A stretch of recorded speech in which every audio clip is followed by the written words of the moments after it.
Cody Mattern won half his bouts in the pool, went 3-6. He won one bout in the direct eliminations, then lost to the Polish fencer, whose name I will not try to butcher right now, but he did lose 15-10. Seth Kelsey, I have to find out exactly what happened to Seth.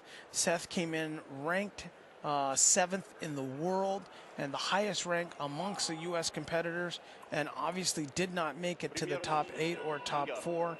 When I find out, I will let you know exactly how he did, but it's unfortunate that Seth wasn't able to advance further in the competition. Right now, we've got Jeannet from France on the left against Tagliariol from Italy on the right. These guys know each other very, very well.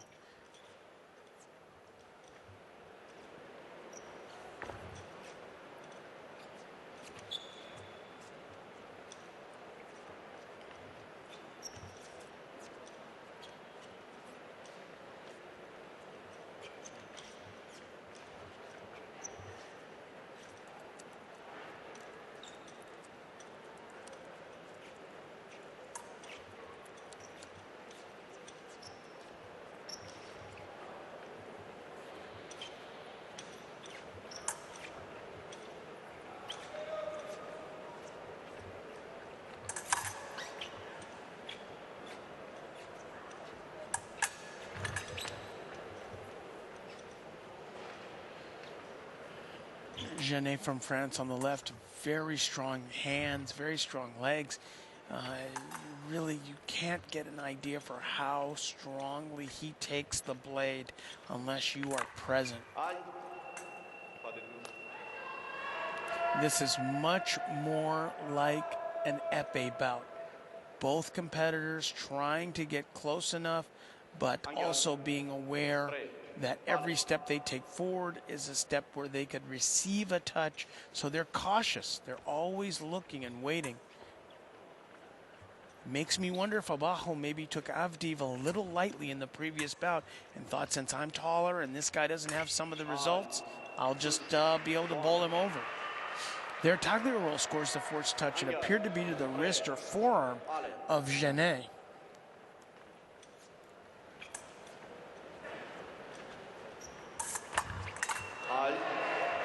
Jeannet answers, we're all tied up.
I hate to keep going back to the previous bout for a comparison, but look at this bout. We have 21 seconds left between the two fencers. We have 3 touches scored. In the previous bout, I believe we had 12. I mean, that's just unheard of.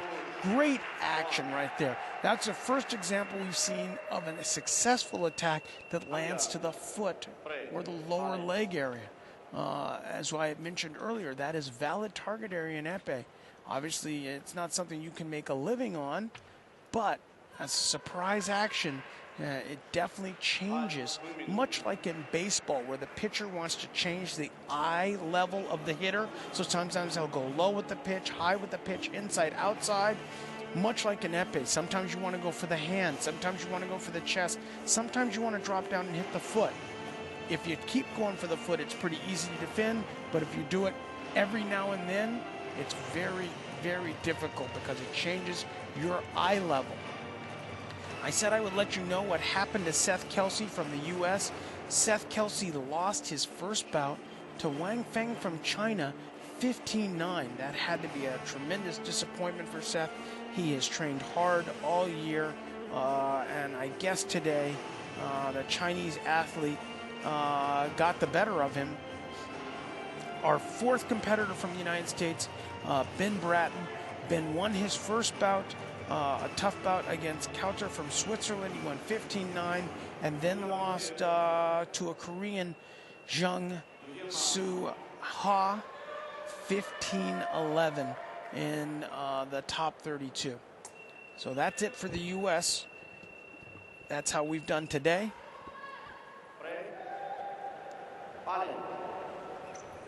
Here we're in the second of 3 periods. Each fencer has 2 touches. We're going to 15 or until we get to the last of 3 3-minute periods. The pace continues here. Obviously, we won't make it to 15. But strange things happen in the last minute of the third bout.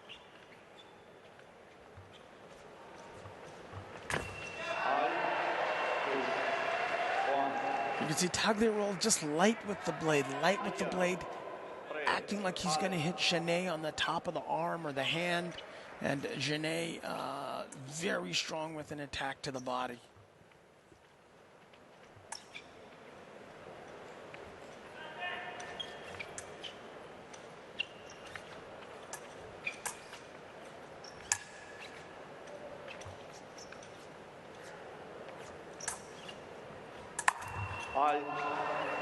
Here we have a double touch where both athletes score. Now it's 4-3 for Jerome.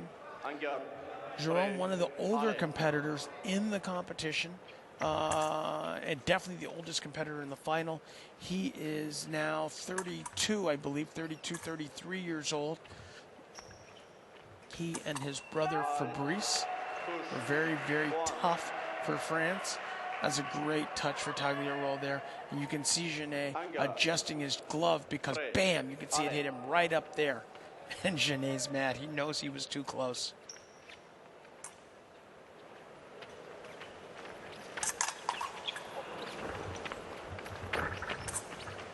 Oh. Tagliariol was still thinking about a missed opportunity earlier down the strip, and Jerome just advanced him all the way to the end and finished with a lunge. That is just something unexpected in Epee. Most of the time, you make 1-2 steps forward.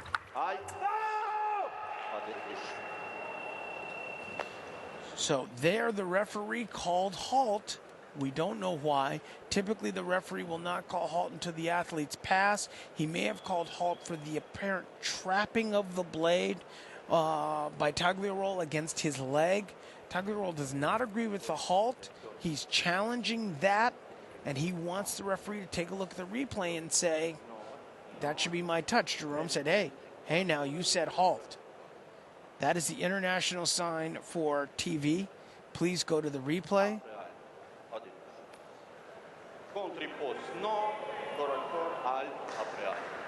And the referee has decided that, yes, I had called halt for a meeting of the bodies.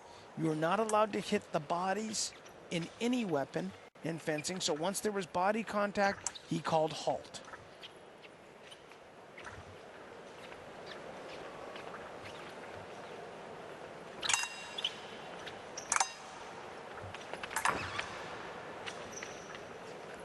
First long attack we've seen from Tagliariol today.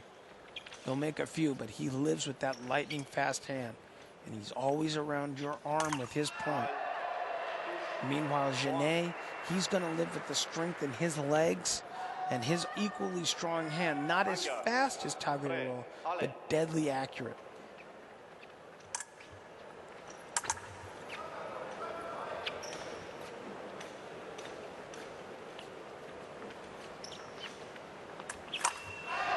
Great action there from Jeannet. Great action as Tagliariol starts to come forward. Jeannet deceives his blade and lunges right in.